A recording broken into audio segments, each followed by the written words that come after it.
Perfecto. Bien. Bueno, creo que esta es la última clase. Ah, no, tienen la última, pero el doctor Couto la otra semana. Bueno, a mí me tocó nuevamente con ustedes para darle un tema que es la columna posoperatoria.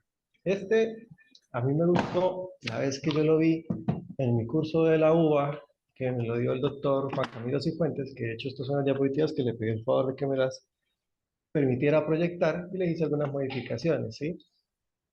El doctor Juan Camilo fue mi R4 cuando yo era R1 y nos la dio el siguiente año que de haber terminado él, dio un par de clases con nosotros. La columna posoperatoria es a veces un reto, porque muchos de ustedes me preguntan a veces cuando tienen esos materiales de osteosíntesis, que ven unos punticos de densidad metálica en la columna, que qué es eso, que dijeron que lo operaron, pero que no le ven el material, etcétera, etcétera, etcétera, porque es bastante a veces complejo. Y la fácil siempre es poner, se reconoce artrosis de columna lumbar, punto. Nada, sí, se puede. Pero ustedes tienen la capacidad de definir cuál es el material, a qué nivel se lo hicieron, qué procedimientos le realizaron al paciente, hacer una descripción detallada de eso y obviamente saber que si lo que están viendo está bien o está mal. ¿Sí? Muchas veces me preguntan, tengo duda si esto está aflojado. La ruptura es fácil de reconocer para todos. Todos ven un tornillo roto, ¿sí? Todos ven una barra rota, todos ven que se salió la barra de fijación del tornillo transpedicular, todo eso lo ven todos. Pero los signos de aflojamiento, signos de complicación, cambios pequeños que pueden indicar una progresión rápida degenerativa, que es una complicación también frecuente de las artrodesis o cirugías, no solamente de columna, sino de cualquier parte del cuerpo, cualquier estructura ósea, se puede generar una degeneración progresiva y rápida. Por eso hay que tener en cuenta los estudios anteriores, el tiempo de evolución, que inclusive qué tipo de cirugía le hicieron, que muchas veces no sabemos el tipo de cirugía, pero ustedes por el material pueden intuir más o menos qué le hicieron y por las imágenes que están viendo, ¿sí? Bueno, acá hay unas imágenes de la antigüedad, de cómo arreglaban la columna antes, de qué eran los procedimientos que hacían, ¿ven? Esto es fácil, esto es para enderezarla, para masajes relajantes, todavía lo hacen este masaje de pies. Bien, entonces las imágenes juegan un papel importante y crucial en la columna postoperatoria. Tenemos que aprender a identificar la integridad de los implantes, como les digo, la ruptura de un material de osteosíntesis, si hay una adecuada evolución radiológica, no sabemos clínica del paciente, pero por lo menos la evolución radiológica, ver que sea adecuada, mirar si el material de osteosíntesis hizo una buena aceptación a nivel de la estructura ósea y las complicaciones postoperatorias más frecuentes. No todo es infección y rechazo, ¿sí?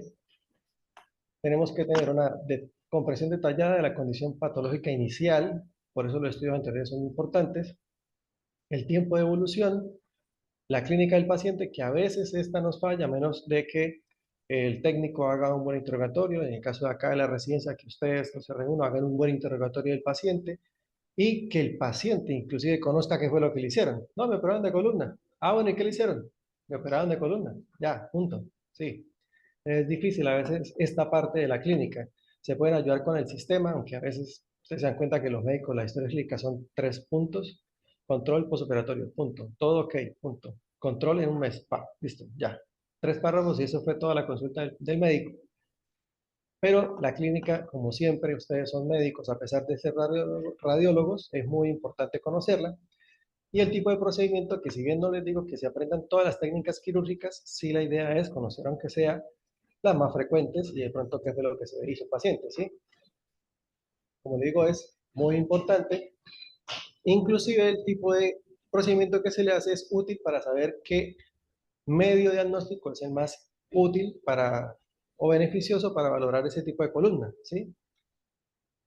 La fácil y la común de todos, como siempre les he dicho, es la radiografía, la más asequible, la más rápida, la más fácil de hacer, y hay que aprender a ver imágenes por radiografía. Por radiografía de pronto no pueden ver tanto un aflojamiento, a menos que sea muy notorio, pero si una ruptura de un tornillo es muy fácil. E inclusive la radiografía a veces es muy útil.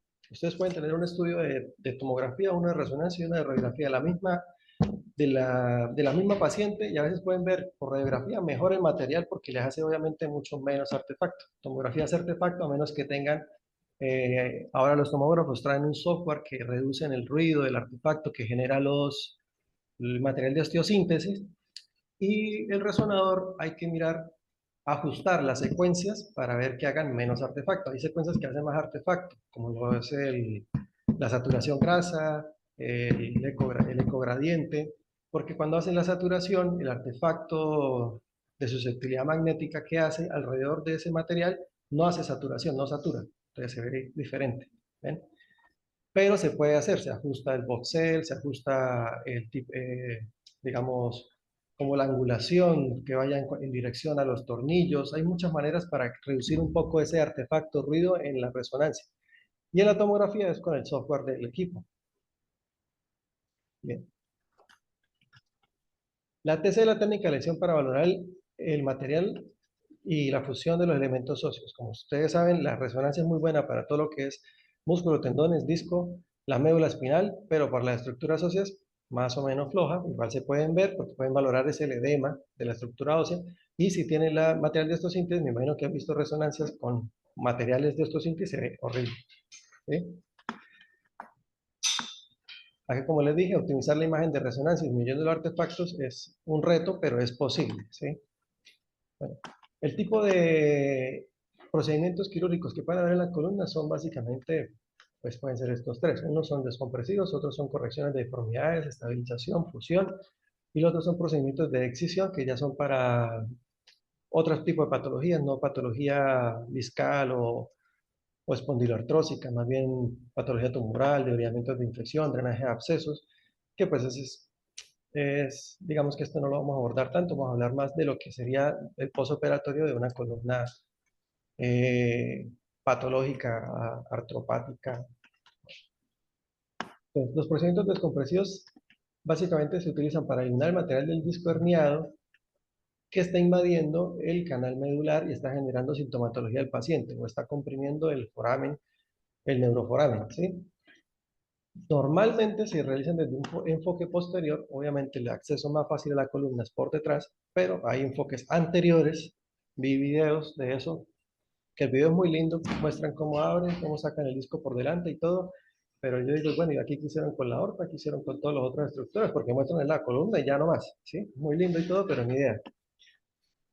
Hay enfoques anteriores, hay enfoques laterales, pero el más utilizado es el elemento posterior, porque les permite un acceso más óptimo y podemos ver todos los elementos posteriores del canal espinal y el disco intervertebral, ¿sí? Entonces, la laminotomía es la resección parcial de una porción de la lámina de la vértebra, Buen ¿sí? día, 202. ¿Cómo?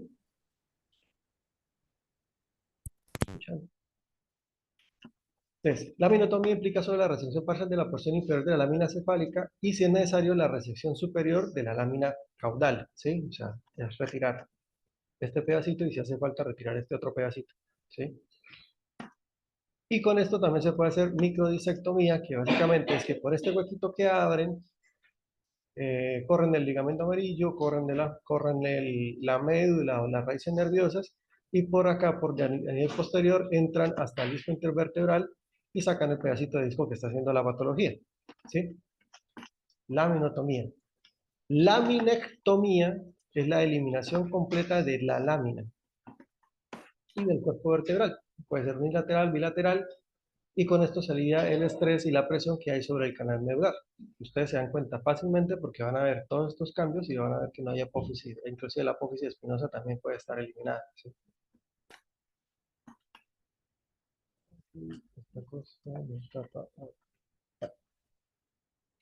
La laminectomía puede ser completa o parcial.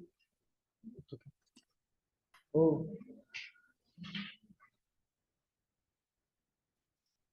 ya.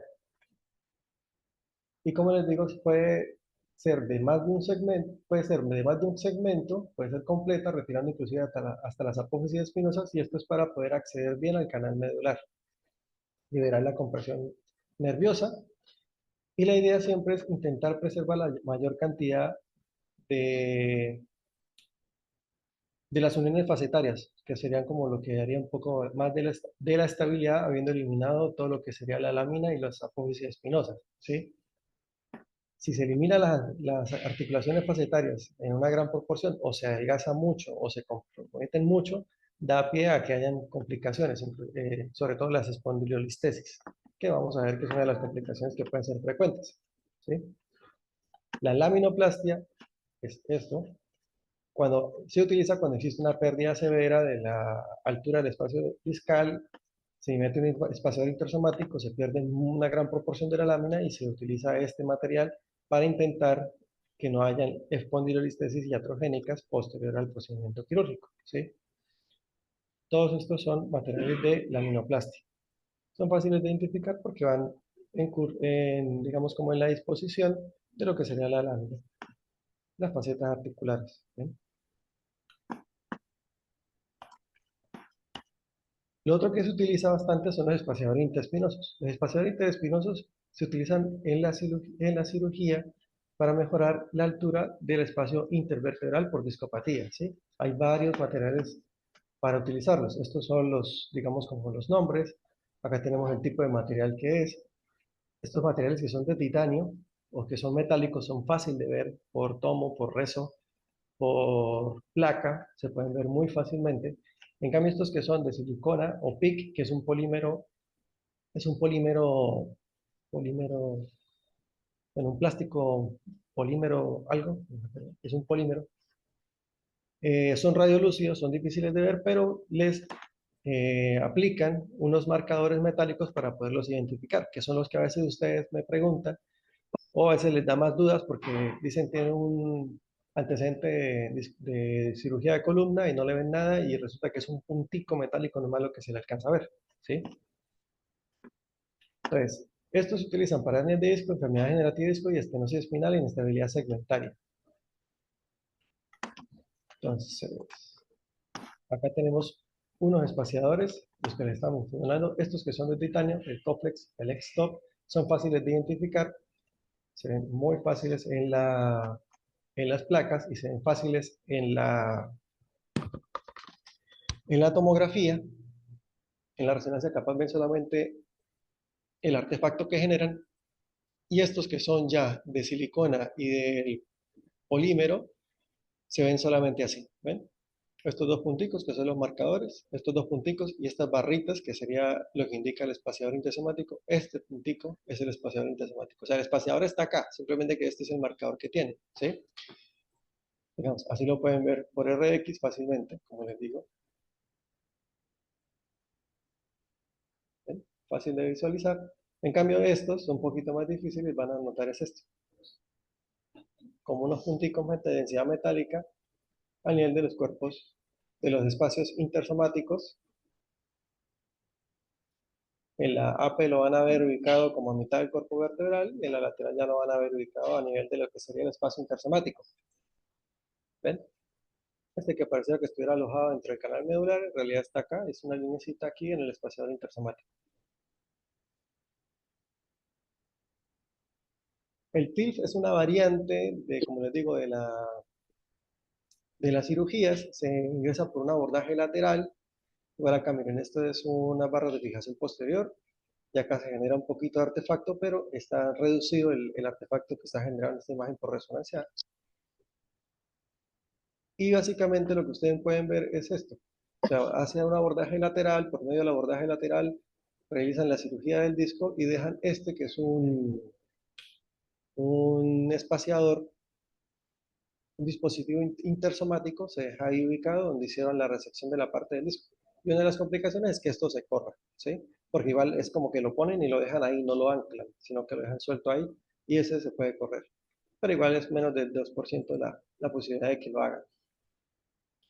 Los procedimientos de estabilización, fusión o excisión, pues hay varios. Ustedes van a encontrar muchos tipos de procedimientos, pero lo más común es encontrar las barras de fijación o las placas de fijación asociadas a los tornillos transpediculares o tornillos corticales, que los ven ubicados a nivel de los cuerpos vertebrales, sea anterior, que se ve en la columna cervical sobre todo, y posterior, todo lo que sería la dorsolumbar, ¿sí? Pero hay otros, como por ejemplo el tipo de de fracturas, esta que es para una fractura tipo 2 de la odontoides, que ya la vieron y el lunes la van a ver también con el doctor Couto, que va a hablar de fracturas. Se utilizan estos tornillos que se ingresan por vía anterior y se clava este tornillo fijando la articulación a la apófisis odontoides y permitiendo rotación de la adecuada rotación de la columna, ¿sí? Así evitamos, mejor que evitar, generamos que haya todavía un movimiento fisiológico a nivel de la cabeza, ¿sí? La estabilización posterior pueden ser por alambres o cables, proporciona estabilidad a movimientos de flexo-extensión. Como ven, se está fijando, es como la apófisis interespinosa por medio de unos alambres. Acá hay unos tornillos que están fijando la articulación facetaria entre la tercera y la segunda vértebra asociada a estos alambres, ¿sí? Estos alambres lo que me van a permitir es una estabilización complementaria, sobre todo de la flexo-extensión, ¿sí? Estos tornillos no van a afectar, como está fijando la segunda y la tercera, no me afectan el movimiento rotacional de la cabeza, ¿sí? Pero hay otros, como por ejemplo,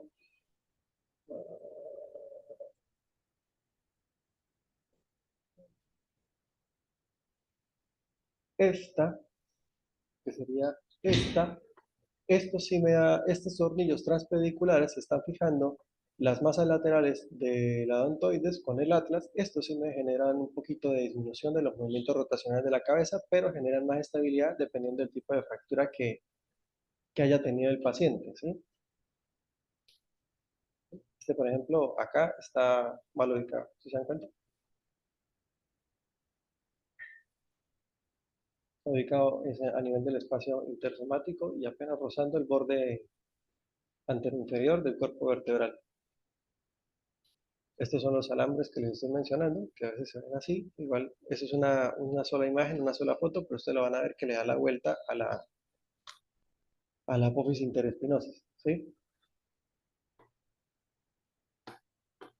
La columna cervical subaxial. Entonces, ya hay otro tipo de materiales de osteosíntesis, como pueden ver, ¿sí? Entonces, acá en la columna subaxial se utilizan mucho lo que serían las placas de fijación anterior. La columna cervical se puede operar por vía anterior y se fija de manera anterior y se pueden asociar estas barras de fijación con tornillos transcorticales a algunos espaciadores intersomáticos para generarle volumen al cuerpo vertebral. Se asocian también a veces, dependiendo de la patología, corporectomías, que son que le sacan todo el cuerpo vertebral y se reemplazan por estos espaciadores o se reemplazan por algunos cilindros, como les voy a mostrar ahorita, materiales quirúrgicos como los cilindros de Mohs, como las cajas de apilables, que reemplazan lo que sería el cuerpo vertebral, ¿sí?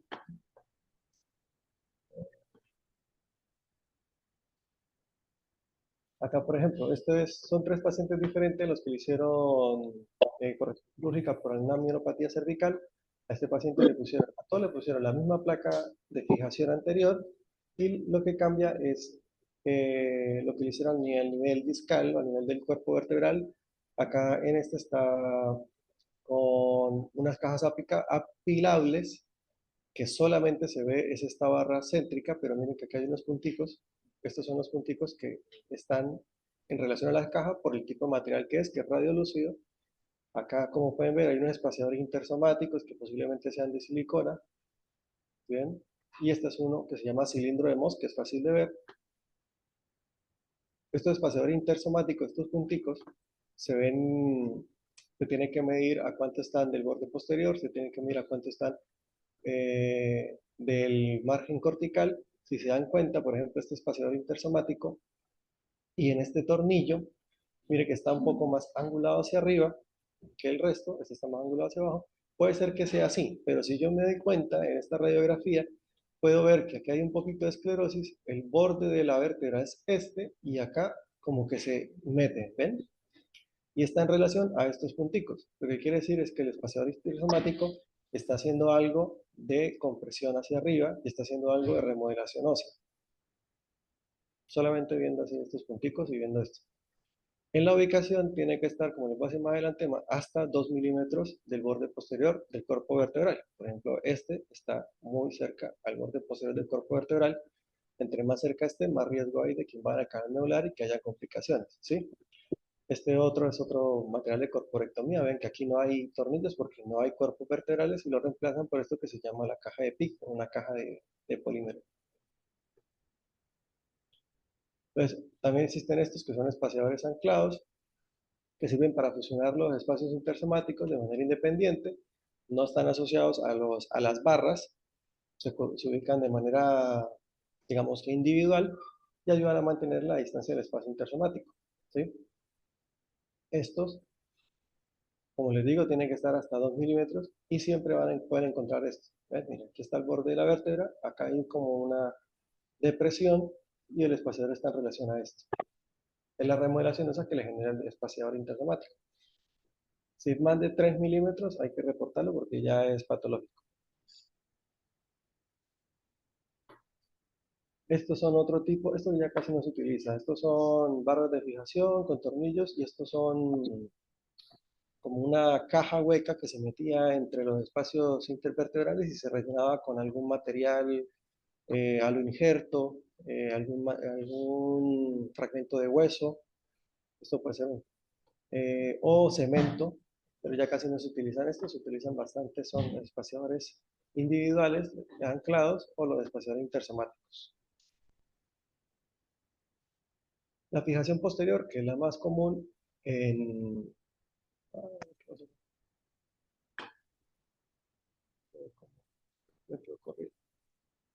Bueno, la fijación posterior, que es la más común, acá tenemos fijación anterior y fijación posterior,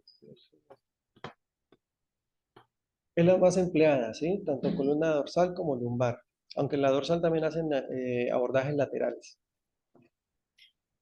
Y sí, lo más comunes son las barras de fijación posterior. Acá quedó como corrido, no sé si lo ven bien en la proyección, los que están conectados online, pero hagan cuenta que esto está acá atrás, en vez de una placa hacer dos barras y se asocian a los tornillos. ¿Se me escucha? Hola, hola, hola, hola, hola. Ahí está.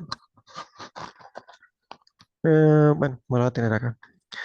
Esto casi no se utiliza ahora, que son abrazaderas interlaminares, que son como unas abrazaderas que unen los espacios interespinosos y las facetas y son de titanio, como que anclan los cuerpos vertebrales y se asocian a un tornillo, ¿sí? Y normalmente todo esto se está asociado a alguna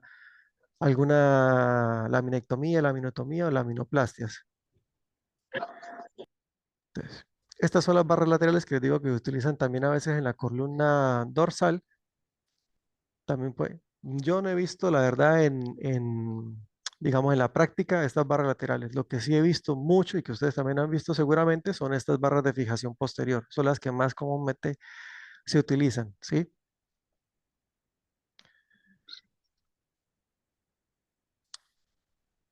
Y pueden estar asociadas, las barras laterales se ven así, y estas pueden estar asociadas a, a corporectomías y a cambios con cilindros de Mohs o con algún espaciador de PIC. Estos son los laterales en una proyección AP y este es lateral en una proyección lateral, ¿sí? Son como unas cajitas, ¿ven? Como unas placas cajitas y se van anclando al cuerpo vertebral. Ah,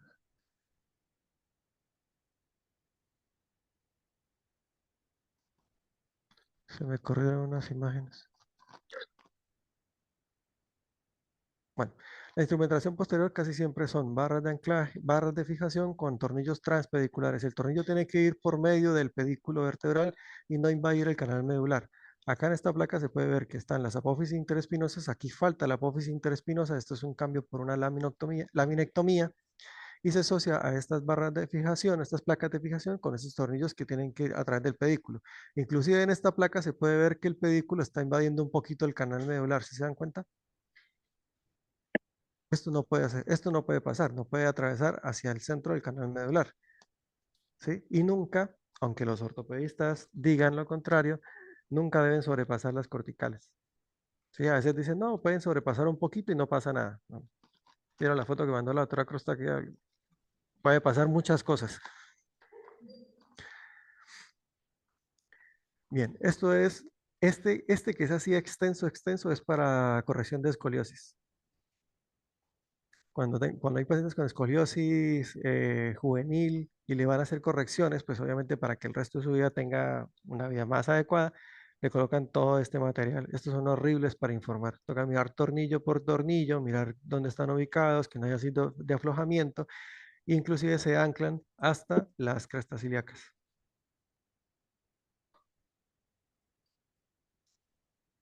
Y eso les da más estabilidad. Este que es el rectángulo de Hartshill, este ya casi no se utiliza, es como el que les mostré, la fijación lateral, es un rectángulo que se utiliza a nivel posterior, pero en vez de haber tornillos transpediculares, se asocia a unos alambres de fijación. ¿Ven?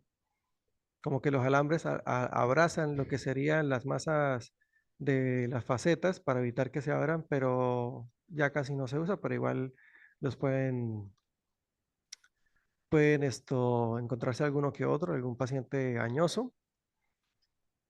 Y en columna osteoporótica se utilizan otro tipo de tornillos que si bien no terminan así como en punta, terminan como más, como si la punta estuviera cortada. Estos son tornillos autoexpandibles, ¿sí? Que son como que el nombre lo indica, como si se anclaran de manera más fija a la columna. Y es sobre todo para las columnas que son osteoporóticas o que tengan riesgo de lesión. Igual esta columna, a pesar de eso, mire que tiene una retrolistesis, ¿ven? Viene la columna, acá está señalándome el tornillo expandible, hay una pérdida de la altura del cuerpo vertebral a este nivel, digamos 5, 4, 3, 2, digamos que es L2, y miren que la vértebra que está por encima está con una listesis hacia posterior con respecto a la que está inferior, ¿ven? O sea que el problema no, acá el problema fue que este cuerpo vertebral posiblemente se fracturó de la osteoporosis que tenía y generó una retrolistesis y una compresión del canal medular. Todo por RX, se puede. ¿Qué les parece? ¿Estarán en el canal medular? ¿Estarán bien ubicados? Si esto es en la apófisis interespinosa, si acá en el centro está el canal medular, ¿dónde están la mayoría de tornillos? Dentro del canal, ¿no? RX, no les he mostrado TC. Los espaciadores intersomáticos, bueno, esto era, en la actualidad no se rellena el espacio discal de injerto óseo. Antes se podían rellenar con injertos óseos. Se emplean los espaciadores, pueden ser implantes sólidos, con cavidad interna hueca, con relleno de cemento, o pueden ser del polímero o de silicona, ¿sí? Entonces tenemos espaciadores metálicos como estos, que son fáciles de identificar, a veces asociados a otro material quirúrgico como en las placas anteriores. Están los espaciadores plásticos, que son de esta morfología y tienen este puntico, que es el material metálico para que ustedes lo puedan identificar. ¿Ven? Y los espaciadores biológicos, que no se ven. ¿Por qué? Porque estos eran los que yo les digo que eran injertos óseos. ¿Sí ven? Entonces, como si fuera un pedazo de hueso pegado al cuerpo vertebral. ¿Ven?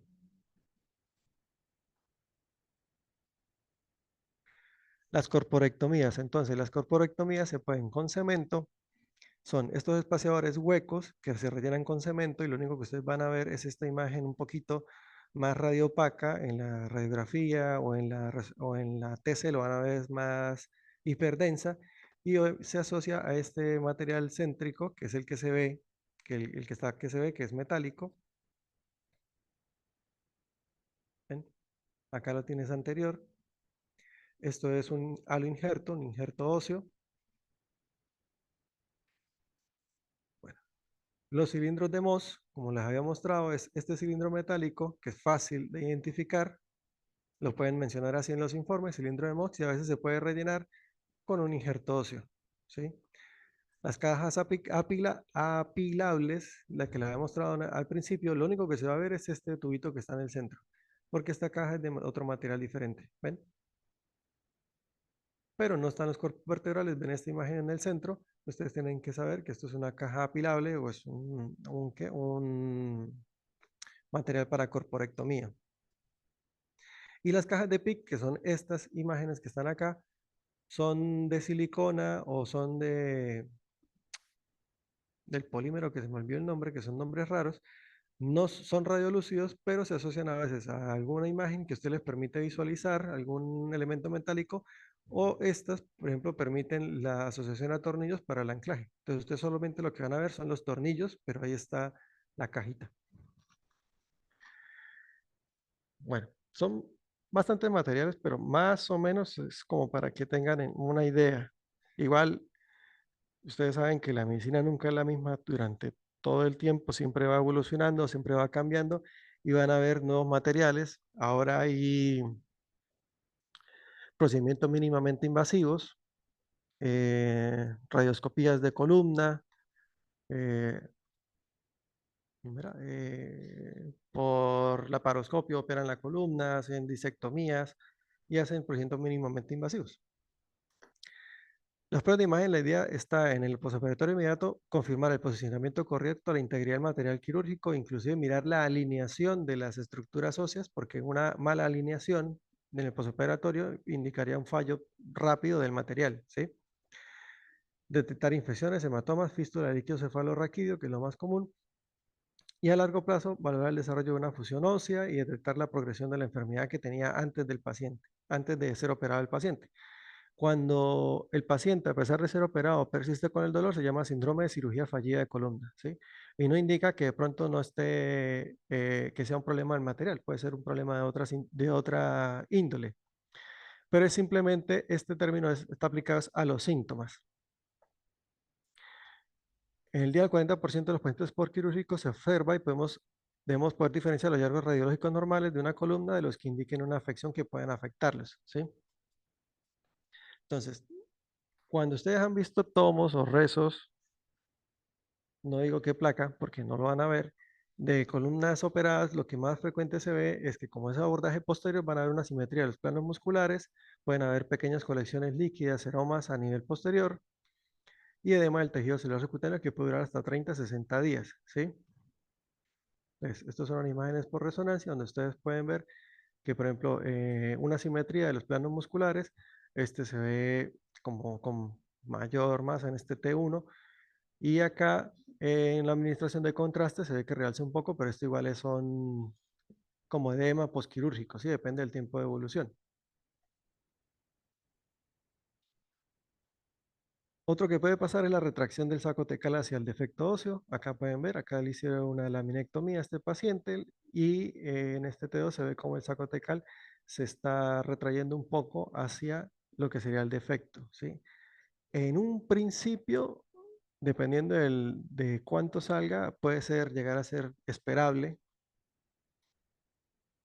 Lo otro que se puede visualizar es la fibrosis o la cicatrización. A veces tienen aspectos nodulares y simulan otro tipo de lesiones. A veces la cicatrización, no, esto no se ve. A veces la cicatrización puede parecer como si fuera un defecto o una reherniación del disco intervertebral, pero se diferencia fácil en la resonancia es por ¿qué? La administración de contraste endovenoso e inclusive por tomografía también se pudieran identificar, pero es un poquito más complicado, ¿sí? Por ejemplo, este que es un T1, un T2, aquí estamos viendo cómo esta imagen nodular puede ser una cicatriz o una fibrosis ahí alrededor del canal medular. Esto normalmente no generaría ninguna sintomatología, puede haber algo de irritación, pero va cediendo con el tiempo. Y la idea es irlo evaluando con el tiempo, ¿sí? Las causas de cirugía fallida pueden ser precoces o tardías. Entonces, las precoces están que el material esté mal colocado, que hayan hemorragias, que hayan infecciones, un pseudo meningocele, cirugía a nivel equivocado, puede pasar, estenosis del canal, un textiloma o un gasoma, o como le quieran mencionar, que simplemente dejaron algo ahí olvidado, y las tardías, que se fracture el material ortopédico, que no haya una adecuada fusión o no se haya conseguido el objetivo de la cirugía, una pseudoartrosis, espondilolisis y espondilolistesis, que a veces están asociadas, osteofitos o la degeneración, digamos, avanzada o progresiva de la columna vertebral, aranoiditis estéril o aranoiditis, no, el pseudomeningocele puede ser sobreinfectado. La rinoiditis es estéril, es como una fibrosis que ocurre dentro del canal, la recurrencia de la hernia del disco y fibrosis. Entonces, ¿qué tenemos que hacer? Tenemos que saber el tipo de material, como les dije más o menos un poco previamente, tenemos que saber conocer los estudios previos si los tenemos, es importante para poder evaluar, digamos, una progresión de la degeneración de la columna o mirar si había una listesis antes y si ahora, después de la cirugía, está mejor, peor o igual, porque a veces no se puede- a veces uno ve una sola imagen y dice, hay una listesis, pero si ve la anterior ya estaba, entonces no es un problema de la cirugía ahora, sino que ya lo tenía la paciente, lo importante es que no avance. Lo mismo con los signos de aflojamiento. A veces ustedes ven el halo radiolúcido de 2 milímetros, que es el criterio para decir si está aflojado o no, pero ya lo tenía desde que recién lo operaron, así que no ha avanzado, así que digamos que está estable y puede ser que simplemente sea el artefacto que está generando. Y podemos evaluar también colocación incorrecta del implante y la fractura. La alineación de la columna, como les dije, tiene que verse porque una mala alineación puede reflejar en un futuro una ruptura del material o daño, aflojamiento o reincidencias de la sintomatología del paciente y no inestabilidad espinal, ¿sí? Entonces, el tornillo transpedicular tiene que ir así. Estas son las barras de fijación posterior, estos tornillos transpediculares y como les digo, tiene que ir a través atravesar el pedículo, llegar al cuerpo vertebral y aunque el ortopedista diga lo contrario, no debe sobrepasar las corticales, ninguna cortical, ¿sí? La complicación más frecuente de esto es que el tornillo se vaya hacia medial e invada el canal medular. O acá, por ejemplo, en este está invadiendo el neuroforamen. ¿Ven? Este es el neuroforamen y acá se está comprimiendo, se está invadiendo el neuroforamen. Tienen que verlo tanto en cortes axiales como en cortes sagitales. ¿Sí? Acá está saliéndose. Y acá está la aorta. Me parece el que la doctora Crostal les mandó. Acá está invadiendo un poco lo que sería el canal medular. Y acá este está por fuera, está atravesando por fuera del pedículo. Si bien llega hasta el cuerpo vertebral, está afuera y puede generar algunas complicaciones, ¿sí?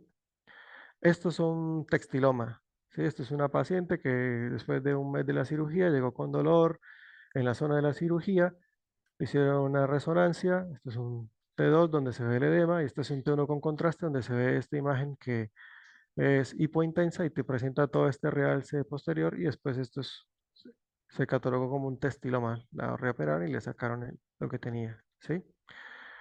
Esto es lo que yo le digo de los cambios degenerativos discales. Digamos, los operados en este caso son estos. ¿Sí? Acá hay un poquito de artefacto, ¿ven?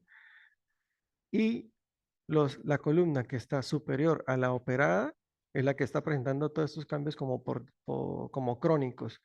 Pero esto es en una paciente que, digamos, estos cambios se presentaron un año posterior a la cirugía. O sea, se compara el estudio previo y se ven todos estos cambios progresivos. Y esto es porque se altera un poco lo que sería la biomecánica secundaria a la fusión de los cuerpos vertebrales, ¿sí?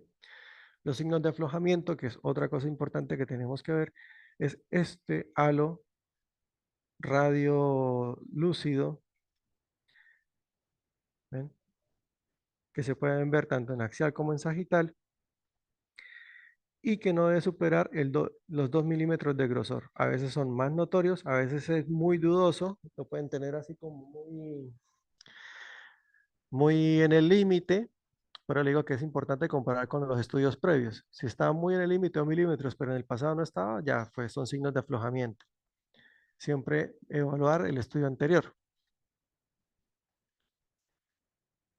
Acá, por ejemplo, en este paciente, estos signos de aflojamiento que se ven acá se asociaban a esto. Si se dan cuenta, miren el cuerpo, este cuerpo vertebral y este cuerpo vertebral está disminuido en su altura. Inclusive aquí parece que hubiera como una especie de lisis de lo que sería la carilla articular inferior y aquí del borde supero anterior de este cuerpo vertebral. Y con resonancia se comprobó, resonancia con gadolinio, que este paciente estaba presentando unos abscesos asociados al material de osteosíntesis y a los signos de aflojamiento, ¿sí? Por irritación. Lo que ya les ha mencionado, los implantes intersomáticos o eh, intervertebrales tienen que estar a menos de 2 milímetros del muro posterior, no deben superar 3 milímetros de hundimiento del cuerpo vertebral. Estos son unos ejemplos por radiografía. Este paciente, por ejemplo, acá, un prequirúrgico, los cuerpos vertebrales están bien ubicados. Si ven acá, hay una disminución del espacio intervertebral. ¿Se acuerdan que en la clase les dije que los espacios discales van aumentando de cefálico a caudal? Si se dan cuenta, este espacio discal se disminuye con respecto al anterior y el posterior exclusivo está aumentado. Aquí hay hallazgos de discopatía, ustedes lo informan como disminución del espacio intervertebral, L4, L5, asociado a esclerosis de las carillas articulares, tiene algunos osteofitos, inclusive aquí se alcanza a notar un poquito a nivel posterior, inclusive miren que este neuroforamen está un poco reducido en su tamaño. Todos estos son cambios por discopatía, indirectos obviamente porque no vemos cómo está el disco. A este paciente le hacen una cirugía, este es un posoperatorio donde vemos el espaciador intersomático bien ubicado a 2 milímetros y este es un control posterior donde vemos que ya está hundido, acá hay más de 3 milímetros con respecto a la carilla inferior, inclusive a la superior, y se corrió hacia posterior porque ya está inclusive en el borde de lo que sería el muro posterior del cuerpo vertebral. ¿Ven?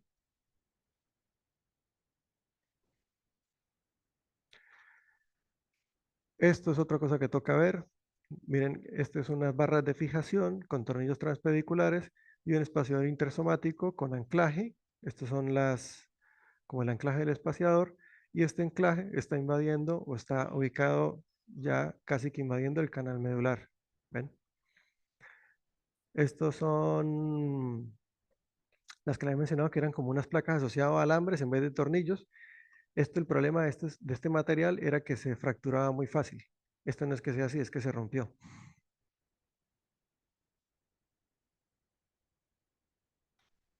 Tan, tan. Bueno, le digo, el tornillo roto es fácil de ver. ¿Sí lo ven? Bueno, igual tiene la flecha, ¿no? Pero tornillo rojo es fácil de ver. Este, por ejemplo, es el espaciador, no se ve y hay una fusión de los cuerpos vertebrales. ¿Sí? Acá, por ejemplo, lo mismo, barras de fijación posterior con tornillos transpediculares. El tornillo está roto, se puede ver por radiografía. Inclusive ustedes pueden ver que hay una anterolistesis de los cuerpos vertebrales. ¿Ven? Pa, pa. Este es el tornillo roto. Este es básicamente que los tornillos transpediculares se salen de la barra o la barra se sale de los tornillos. También fácil de ver. Estos son signos de aflojamiento, como ya les había mostrado. ¿Ven? Y este es como un remix de todo. Y este es el espaciador intersomático que está, ya digamos, sobrepasando el muro posterior de la vértebra superior. Tiene hundimiento de más de 3 milímetros. Acá lo ven. E inclusive se asocia a una anterolistesis. ¿Ven? Se pierde la alineación acá de los del muro posterior de la columna. Hay un escalón acá. Y este escalón se asocia a una reducción del canal medular. Si se dan cuenta, inclusive acá en esta imagen pareciera que el neuroforamen estuviera un poquito comprometido por lo que sería el espaciador intersomático, aunque puede ser por la proyección. La espondilolistesis es lo más frecuente que ustedes pueden encontrar, ¿sí? En cirugías de columna y por eso es importante saber si estaba antes o no del procedimiento realizado, ¿sí? A veces inclusive cuando ustedes ven una listesis es útil hacer exploraciones dinámicas en radiología con hiperflexión, hiperextensión para ver si hay un aumento de esa listesis y saber si es algo, una lesión inestable o no de la columna, ¿sí? Entonces, por ejemplo, acá, todos estos son RX, pero bueno, esta es una RX, digamos como en máxima extensión, Vemos están las placas de fijación con los tornillos transpediculares. Acá vemos que hay una anterolistesis de, de L4 y otra de L3, y con la máxima flexión, que sería esta otra placa, la idea es ver que no haya un aumento de la anterolistesis para saber si puede ser algo estable o inestable, ¿sí? Si hay un aumento, se considera una lesión inestable. Acá. Acá tenemos esta fusión de los cuerpos vertebrales postquirúrgica y hay una anterolistesis. Nuevamente, ¿ven? Otra de las complicaciones son la fibrosis epidural, que hasta cierta manera es un mecanismo reparativo normal del tejido, ¿sí?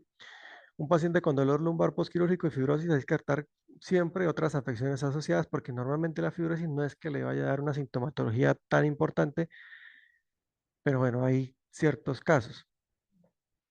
El diagnóstico diferencial con la fibrosis es la recurrencia de la hernia discal. Acá tenemos, por ejemplo, estas imágenes de resonancia donde vemos un T2 y vemos esta imagen hipointensa que está como invadiendo el canal medular. Con contraste realza un poco y esto es indicativo de fibrosis.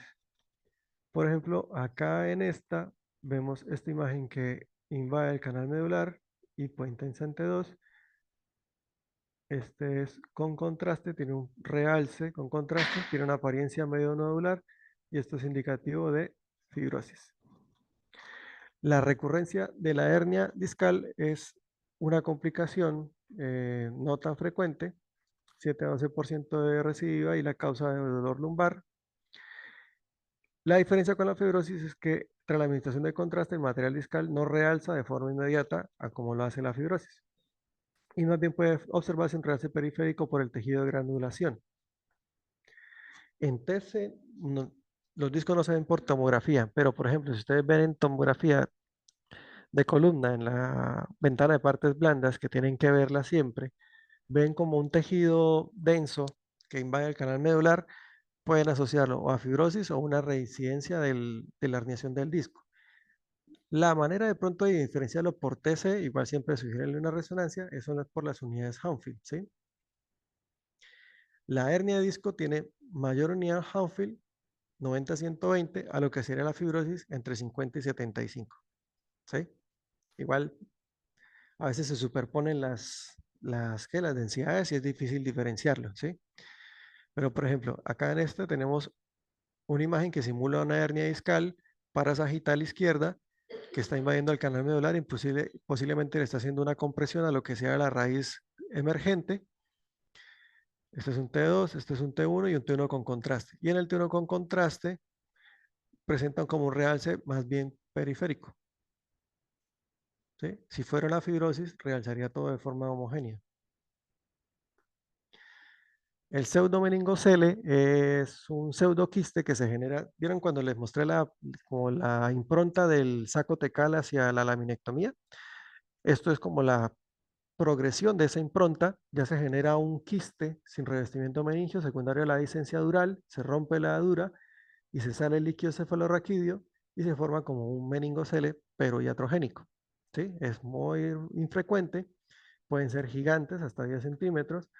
Lo importante es que la señal sea isointensa con el líquido cefalorraquídeo en todas las secuencias, porque si la señal resulta ser heterogénea, podemos estar hablando de que ese pseudomeningocele pueda estar asociado a signos de sobreinfección, ¿sí? Se puede ver la comunicación con el saco tecal y si hay sospecha, signos de infección, hay que administrarle contraste y va a presentar un realce periférico fino, ¿sí? Este, por ejemplo, es un pseudomeningocele, ¿ven? Esto es un T2, vemos acá el canal medular, acá está el defecto óseo de la laminectomía y acá por esto se proyecta toda esta imagen líquida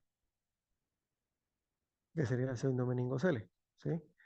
Este es otro ejemplo, un pseudomeningocele con progresión inclusive hasta el tejido celular subcutáneo, que se ve bastante heterogéneo, ¿sí?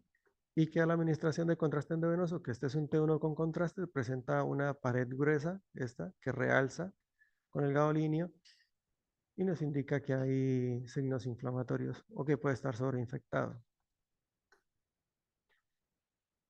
La aranoiditis se puede ver por TC porque a veces se asocian a calcificaciones, pero es infrecuente.